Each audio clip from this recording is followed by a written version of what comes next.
Hey guys, so viewer discretion advised for today's topic. It is going to be pretty dark and it's going to be two words that you've never heard of, more than likely.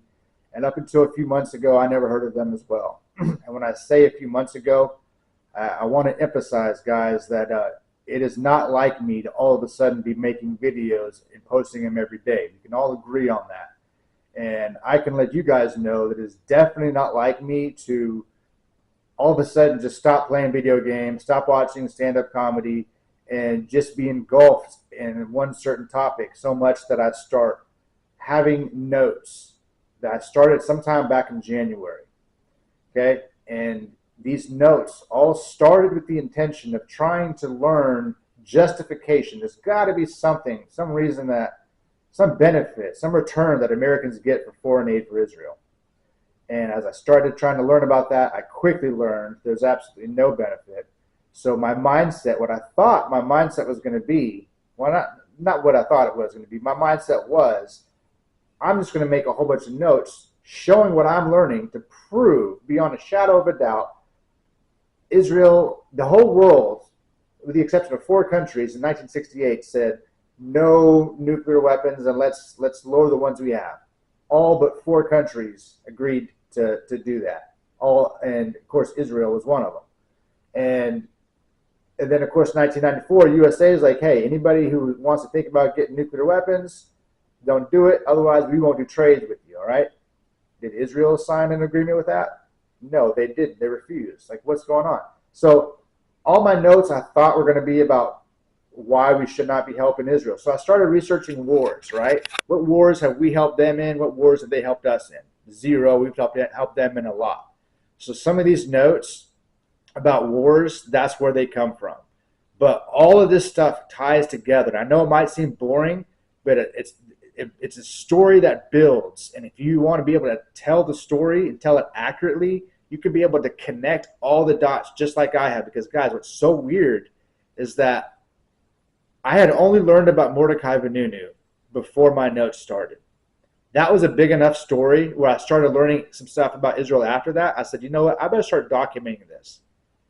And then I discovered a whole lot of stories that you guys are soon going to start be hearing. The 3 biggest stories that I discovered, you guys are going to be learning about this week, okay? Crazy stuff. But in the meantime, I want to show you guys something here. So you see that scroll bar and how small it is? My notes started like in January. So this stuff is not like, it's very new to me, okay? And I can retain the information because I just learned it recently.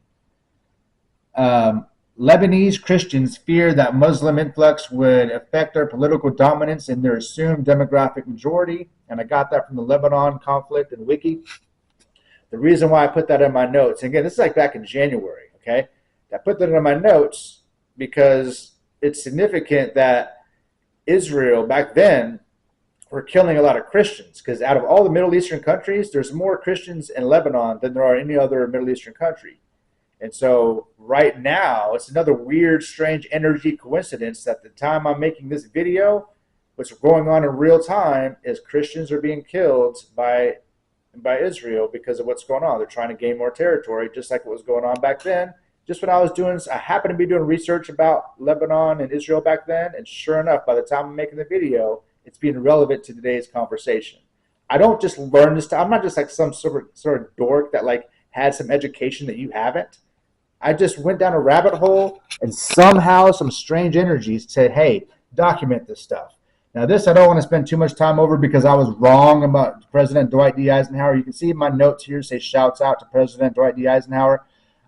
You read so many presidents, all of them are bending over to Israel. So when he actually did not bend over to them for one thing, it stood out to me to where I was like, hey, I need to actually give this man some shouts out, right? So that's why I put that in my notes here. And I was like, hey, back in 1956, we still had balls. Yay. All right.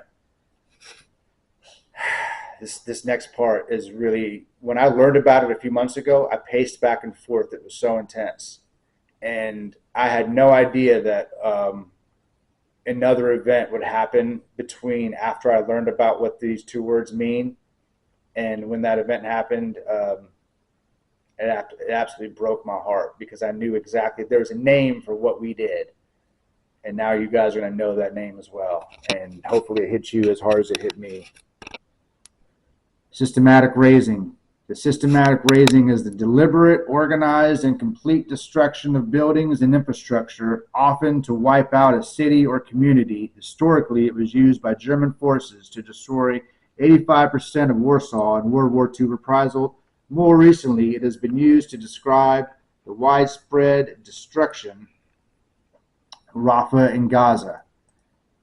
It is not destruction, but a calculated effort to raise structures to their foundations, often disregarding military necessity.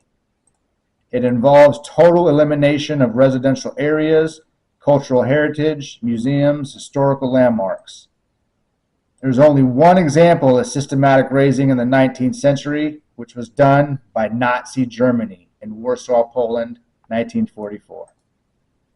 In the 20th century, thus far, there have been 4 examples of systematic razing: Gaza City, Khan Yunis, Rafah, and Kuzas. All 4 of these by Israel. The one systematic razing in the 19th century was done by Nazi Germany.